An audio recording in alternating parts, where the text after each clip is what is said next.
Got it. Welcome, Sooner Nation Fantasy Football League discussion show, focusing on the only fantasy league that really matters, this one. I'm your friend, Handsome Aaron Copeland. This is my friend, the alabaster pastor, the dope pope, the slicker vicar, the greased priest, the metaphorical oracle, Jason K. Smith. Go Ducks. Go Ducks. The Karate Kid is here. We're ready to go. Oh, already need to sip. Yeah. Man, weird Monday night this week. We had 5 out of 6 teams had players in that game and not a single game in doubt. Closest score this week was Mahoney's 13-point win. Just average margin of victory, 42 points. Blowout after blowout. 42-point average victory. That's some good stats to start the show. Gross. I love it. Yeah, it was kind of gross. Yeah. Last week the theme was major players on bye, overcoming the odds. This week it was just a lot of bed pooping from the teams missing key guys. It was ugly. Do you want to just jump right into the games? Yeah, I do. It was so ugly all week. There was no drama. Yeah. First up, Chris defeats True John 101-88. Mahoney 5-6. He's won 2 in a row, 3 of the last 4. He's been over 100 the last 2 weeks. The Pharisees spiral down the toilet just continues. 2-9, cannot catch a break, no momentum. What do you see here? Well, the only thing I see is Samaje Perine on his bench. I'm very curious about what trade offers you might have for him to be able to get your backup back behind the Bengal heavy Cobras. Yeah, he was looking great, just running, but John's not getting the benefit. And John had Palmer on the bench too, Josh Palmer. Those two guys together would have given the Pharisees the win. At this point, I think that John at 2-9 just sees the writing on the wall. He's stashing guys, and he'll probably make the play for the first number 1 overall pick. Now, who had the number 1 overall pick last year? I don't know. Josh, the Hellhounds. Jay picked Breece Hall, but I don't think that he. We'll have to look into that for future weeks. Scholars will debate this. Yeah. I want to ask you one thing on this last game, John versus Chris. Are there 6 keeper-worthy players between the two teams? Can you count to 6? Okay, Jackson, Jacobs, Lamb, Ramondre. Yeah, that's about where I got. Keeper-worthy. I guess Singletary's like maybe 4.5, maybe 4.5 keepers between both teams.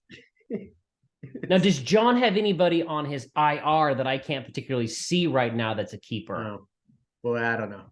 I don't know either. Yeah, John has. I think John has like 10 stashed on his IR right now. So, well, let's hope so, because otherwise the cupboard is bare. Next up, Aaron defeats Jay 122-81.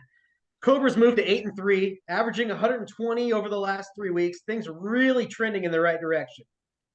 If the Cobras can avoid any serious injuries over the next 6 weeks, I feel like they got a chance to make some noise. We got to see. Gridiron Vipers, 2-9, lost 5 in a row. Just a real demoralizing season for a proud franchise. I can't figure it out. I don't know what if Stevenson made some sort of deal with the devil or something in the offseason, but to have the hold the belt, have the number 1 pick, have Breece Hall, and then have Jamar Chase and Breece Hall go down the same week, trade away Chase, who I thought was one of the 5 untouchables we had in the entire league. Exactly. Yeah. It's a year that I can't wait for the 30 for 30 about this year, because I have a feeling that the Carr's team will be in there as well, because Watson comes back not this week but next, and he's turning towards the playoffs. So I don't know what went wrong. It feels like it's some sort of the worst timeline is this for Jay's team this year. If we play this season out 10 times, this is the only season he's missing the playoffs. So I can't figure it out, man. And I feel for him. And I'll be interested to see about the noise that the Cobras will make. Looking ahead at their schedule, week 15, 16, 17, they go at Tampa Bay, at New England, home for Buffalo. And I'll just be very interesting to see how the Bengal heavy Cobras play those 3 heavy weeks in the playoffs. Be very curious. It's scary. There was a really fun moment in the Bengals game. Samaje caught his 3rd touchdown. Bengals take the lead over the Steelers, and the hot mic catches cool Joe Burrow. Hot mic national TV broadcast. Let's fucking go! It Oh was man, beautiful. It was beautiful. there's nobody cooler in the league Yeah, than Joe Burrow. And yeah, my man. that's absolutely ludicrous, being that he's, one of the I don't know, very few percentage of white dudes in the league. He just is But he can so pull cool. off the fur coat. It's so cool, man. Like, yeah. Jimmy G is handsome. Joe Burrow is cool. So yeah, That's good. Jeff defeats Brandon 132-59. Jeff moves to 9-2. He's won 5 in a row. He's inching closer to clinching the division. Can't quite pull away with Aaron and Josh also getting the wins, but Jeff controls his destiny here with division play. Brandon's lost. That's his 3rd in a row. yeah.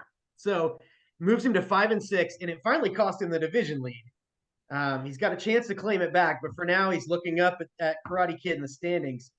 I reckon Big Sexy Jokin' Rokin' Token's he's gonna have to win out to get the division back. Yeah, he's owned the division since week 3. And I've been looking up to him since then, but I mean, I don't know, man. How hard would it be for you if your favorite player, Christian McCaffrey, gets traded from your team and then becomes just one of a handful of backs that are being used for 49ers? I mean, yeah. Elijah Mitchell's finishing those games. I mean, there's just carries going everywhere else. And I'm just like, what are they doing? Debo's getting carries. They've got a 4th back that now is getting carries. It's that would be hard on me to see. And then the Panthers are just a nightmare. His real life rooting heart. Boy, just a real toilet bowl. Brandon getting 0 points from both his kicker and his defense seems actually like, if you could choose a kicker, like you got 30 choices at defense and 30 choices at kicker, pick 2. What are the odds that you get 0 points? It's got to be like less than 2%. It was a remarkable thing, especially if Jeff's defense gets 30 points, a week winner. Right. Yeah. Jeff, they've been averaging over 30 the last 2 weeks. Mahomes with 53 and then 30 for the Patriots. It didn't matter that he left Najee's 23 on the bench. I guess it didn't matter that Brandon left Jamal Williams 24 on the bench. Man, he is leading the league in rushing touchdowns, and he wasn't even on my radar at the draft. But I'm not the only one. I had to go back and look this up. All of us fantasy geniuses, we let Jamal Williams fall all the way to Brandon's 9th round pick. Leading the league in touchdowns. And leading the league in touchdowns, and also just sitting on Brandon's bench. He's running back 7 right now. Yeah, it's wild. Yeah. I hope Brandon can chalk this up. What's that? I was going to say, obviously, Jeff wins with just his quarterback and defense. I mean, that's by all 20 he points. Yeah. I was saying Brandon could chalk this up like a bye-week casualty, but not breaking 60, that's alarming regardless. Like, even having to put in the backups, that is a bad score. He's got Tyreek Hill coming back next week. I think that he probably, when the draft was done, I think he actually texted me. I knew that this was going to be a lost week. So let's keep talking about lost weeks. Josh defeats Shane 95-70.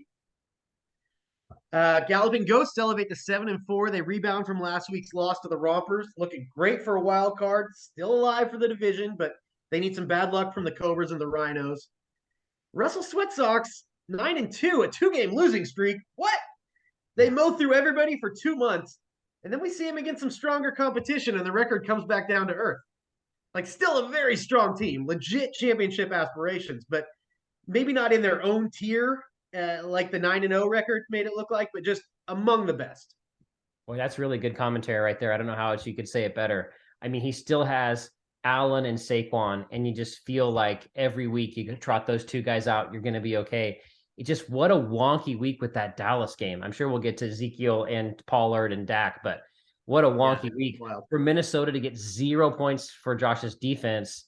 Just very interesting. If you would tell me that the New York Giants would lose to Detroit and Saquon would only have 3.5 points, seems to me like for Saquon to do well, the Giants to do well, and maybe even the Russell Red Sox, the Giants need an early lead, and that's I don't know. It doesn't seem like they'll get there on Thursday, because in case you didn't know, we're recording this on a Tuesday. We've got 3 games coming up on Thursday night.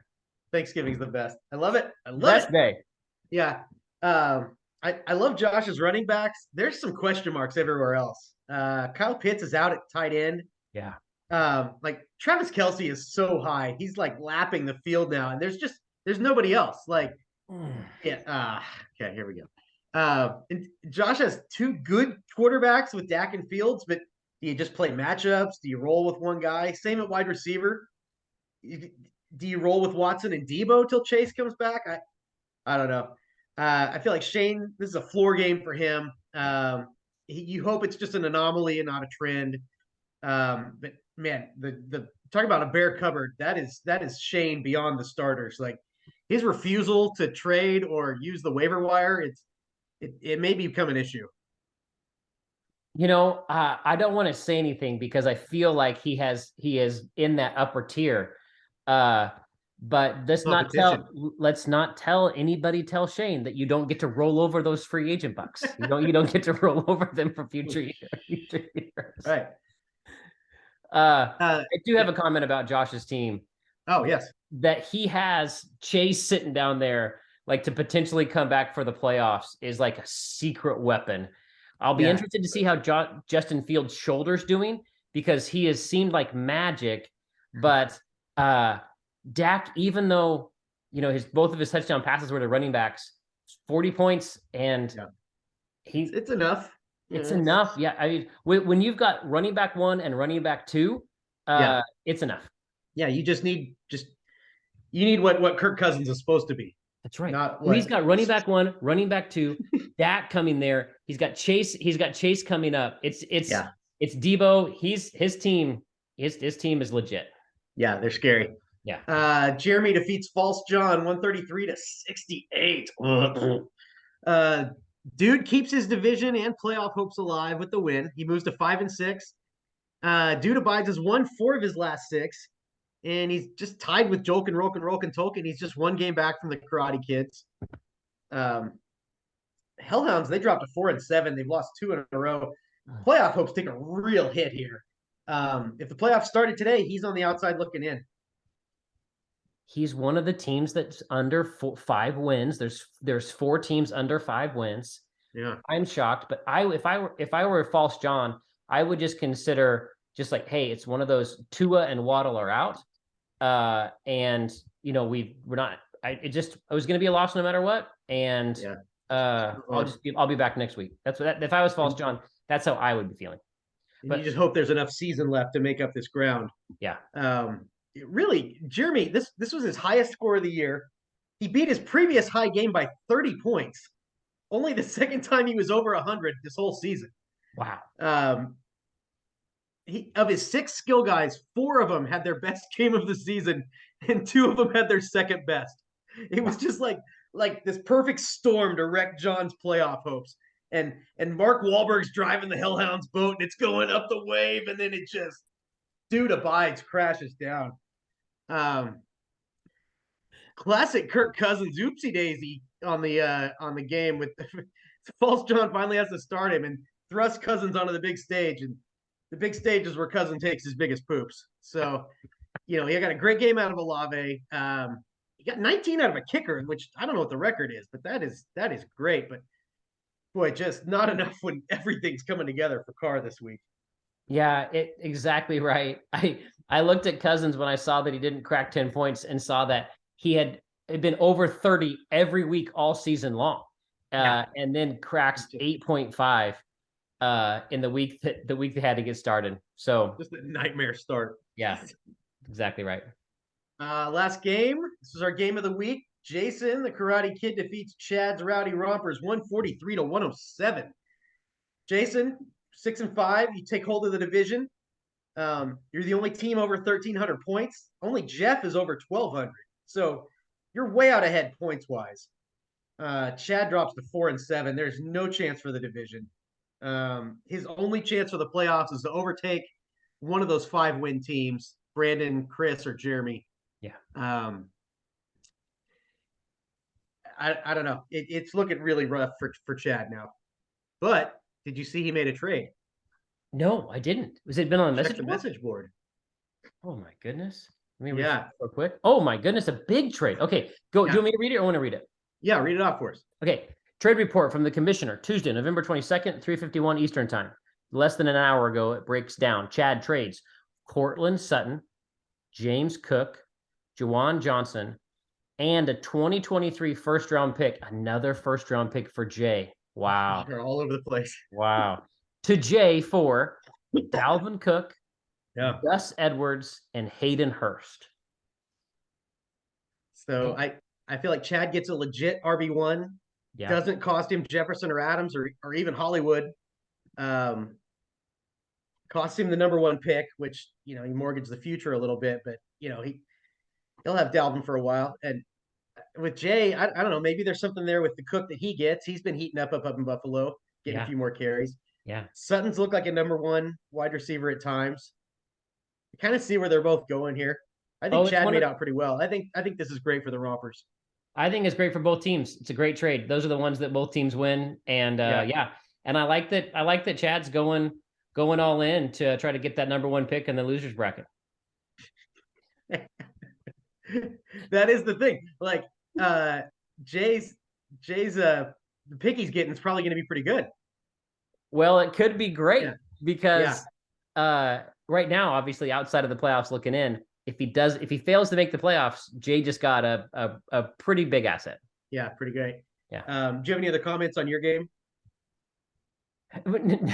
No, I guess just the continued comment that when your team does really great, it feels awesome. Like there's just like the sun shines brighter, you love your family a little bit more. Like there's nothing like your team scoring a ton of points and then looking and seeing that I'm 90 points ahead of the next closest scorer. You take the division lead for the first time in 7 weeks. It's Thanksgiving week. There's just joy all around. There's just all coming up, Jason, isn't it? High score of the week. And to do the high score of the week against Chad, I know that had to be extra special for you. Yeah, I don't know. I mean, that's just it's just wins a win. Wins a win. Yeah, sure, Belichick. Okay. Did you want to talk about any other trades or waiver wires, picks contest? I mainly wanted to just mention that the Vipers now have a 4-game lead on the Ghost, 5-game lead on the Cobras. It's not been a good year on the field, but it's been a great year for the picks contest for the Gridiron Vipers. He's been nailing some of those really weird ones, like you brought up that last week. It's goofy, it's wonky. Yeah. Looking ahead, here we go. We're into division play. Every game now, it's getting real tight. First game up this week, Chris versus Aaron. Cobras took the first match, 76-61. And look, I don't want to get too cocky here because I know just as soon as you start thinking you got everything figured out, fantasy football just kicks you right in the balls and reminds you how silly and stupid this whole thing is. That said, I don't see how Bishop Sycamore hangs with the Cobras at any position. Between us, it looks like we got 6 guys going on Thanksgiving, so hopefully I can just ruin Chris's holiday. I have to work all day on Thanksgiving, so mine's kind of ruined either way. But still, a massive Gabriel Davis day would go a long way towards making up, with not being with my family on Thanksgiving. I think Cobras win, sweep the season. I'm picking you too. It's an amazing. I saw that when I was looking at the games. I saw that for Mahoney, Singletary, Myers, CD, Knox, and Joseph, 5 players. He'll only have 2 players on Sunday and then 1 on Monday night. So we got to wait all the way till Monday. Got to wait all the way till Monday. Yeah. And I think that Kenny Pickett's going to need to have about 94 points to beat you. I think you just smash him. I think you smash the old roommate. Let's hope so. Next up, Jay versus False John. Jay won their first game 120-56, but these are not the same teams that met in week 1. Like at any position, maybe Jay's quarterback, but for the Vipers, the season's over. Here's a chance to be a spoiler, wreck the Hellhounds postseason plans. False John desperately needs a win here, but I think the Vipers are going to oblige. The Dolphins play the Texans this week. That's maybe the worst team in the league. I think Tua is just going to put up a big, big number. Maybe Jay keeps it close. He gets a big strike Sunday night with Hurts versus the Packers, but I think this is going to be a win for the Hounds. They even the series up. Man, I hate picking the same as you, but as I look at these two, the first two games that you put on the agenda, I just saw them as big blowouts. Yeah. I'm in love with the Tua to Jalen combination, and Olave had an awesome touchdown catch this last week. Yeah, he went off. He looks great. I mean, ETN coming off a bye week, I think. It just looks like a good team. It just looks like a great team. I think he's going to win. Yeah, so and I feel bad, but it seemed like Jay's kind of collecting picks for next year, and he's going to call it a lost season, and then we'll see him back full strength next year. Yep, reload. Next up, Chad versus Shane. Shane came out ahead in week 1. This is a great game, 125 to 120. So they played each other tight, and that's a big score. Now Chad has to have this to stay alive for the playoffs, but it's going to take sending Shane on a 3-game losing streak to do it. These are tough. Now Shane's got some big dogs on Thanksgiving. He's got Josh Allen and then Saquon. Chad's coming back with Justin Jefferson and I guess Dalvin Cook now. Yeah. On Sunday night or Thanksgiving night. So that's going to be awesome. I hadn't really factored in Chad getting Cook when I picked this game, but I still think Shane's going to be too much. I think he sweeps the series. Wow. Okay. I think Chad's going to win. I'm taking Chad. I think this is the game of the week. I just think the matchups are really, really interesting, and you've got just really, really great players going on Thursday. To me, Thanksgiving week, I mean, you get to watch 3 games in a row all day long, unless you're at work all day. Right. Yeah. But for the rest of us, most of us will be able to just be sitting there watching all of these games, and to have just the prime performers, the keepers, the blue chippers on these teams all going on Thursday is incredible. I mean, some Cook, big names. Jefferson, Allen, Saquon, all going on Thursday night. Those are some of your big blue chippers. It's a great matchup. Just it's a big boxing match. I like it. It's really exciting. Yeah. So you're taking Chad. I'm taking Chad. Yeah. Nice. All right. Next up, True John versus Brandon. Brandon got the win in week 1, 117 to 89. Now, Brandon has lost 4 of his last 5, but here come the Pharisees for a get-right game.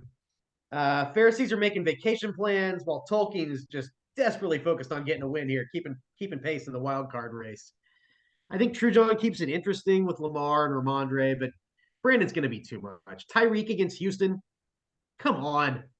Plus, he's got his full stable of quarterbacks to choose from. Yeah. I think Brandon wins, sweeps the series. I think so too. I'm glad I chose Chad against you because we're matching up too close.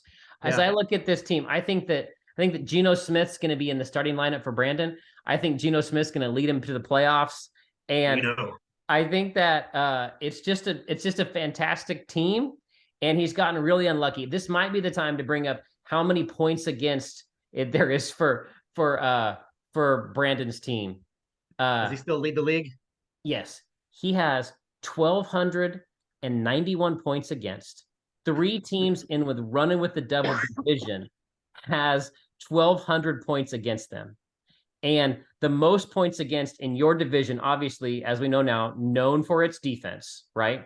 The amount of points that Brandon has been outscored by Chris Mahoney, the commissioner of our league, is 323. That divided by 11 is on air math. 1291 minus 968, 322 divided by 11 is 30 points a game. Brandon is getting 30 points a game more scored against him per week after 11 weeks than commissioner. It's a great defense by the commissioner. He still holds on to a playoff spot. It's what he's going to be known for at the end of the year. But Brandon, I'm sorry, buddy. Like, I don't know why your team keeps getting everybody's best shot, but it does. Yeah. So, but I don't think this week it'll happen. I think Brandon gets back on track and gets back to 500. All right, we got 2 more games to look at. Next one is your game, Jason versus Jeremy. Karate Kid won big in week 1, 132 to 103. Big game, big stakes on both sides. I don't think it's going to live up to the stakes. I think this game is about as close as the last time you guys played. Jeremy wins easily. No, just kidding. Jeremy's on that rickety bridge to the playoffs like he's in the Temple of Doom. And Kali Ma's there like chopping it with the machete. Jeremy's crocodile food. Karate Kid get the win. If league members like Josh continue to call out your movie references that oftentimes, to be honest, I don't get because I didn't watch movies growing up, I would like it. But I'll say this, I do pretty confident right now in my team. I like that Pollard is going against Zeke. It makes that afternoon. Oh, that's really exciting. It makes that afternoon Thursday game super exciting. I'd like to welcome Kenneth Walker Ford back to the team, and can't wait to see what he does this week. But yeah, I'll take myself this week in a pretty big win. I'm feeling pretty confident. I'd like to say welcome back to Keenan Allen and Mike Williams. Great to have some receivers back in the stable for Herbert, and hopefully Williams will keep getting healthier.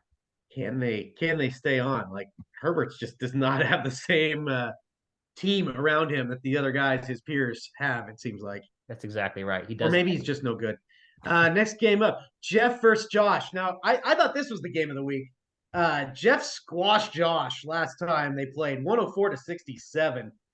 I don't know. I think Josh is going to run all over Jeff just like he has everybody else with those running backs.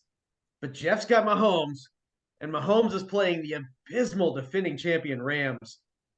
He's going to eviscerate them and consequently the Ghosts. Like, unless this is one of those games where the Chiefs just like play down to the competition and then they barely beat the Rams. I don't know. I think this is going to be like a home game for the Chiefs. Like everybody from Kansas City just goes to California vacation for Thanksgiving. They get the tickets because it's easy to get a ticket at SoFi. Home game for Patrick Mahomes. Jeff wins, just not the 40-point squash match like last time. Okay, since we only have one different, I'm taking the other side here. I'm taking Dak Prescott on Thanksgiving, just having one of those games when everyone just loves it. All the Cowboys fans around us are just like, this Dak is back. The Cowboys are back. And I think turkey leg after the game. Yeah, I think they're just going to destroy the Giants. And you're right. This is probably the game of the week. I got really excited about the Thursday matchups in the Chad versus Shane matchup. But if you're looking at blue chippers versus blue chippers, this is probably the game of the week.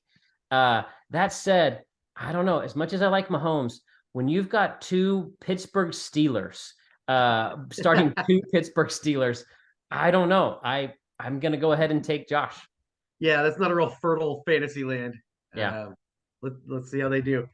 That is the end of our show this week. Wow. So worst of luck to you. I hope your Thanksgiving's ruined by bad scores. Yeah, worst of luck to you. Congrats on working on Thanksgiving Day. I hope it's a terrible holiday for you. All right, worst of luck to the whole league. Worst of luck, everybody. Bye, everybody. See ya.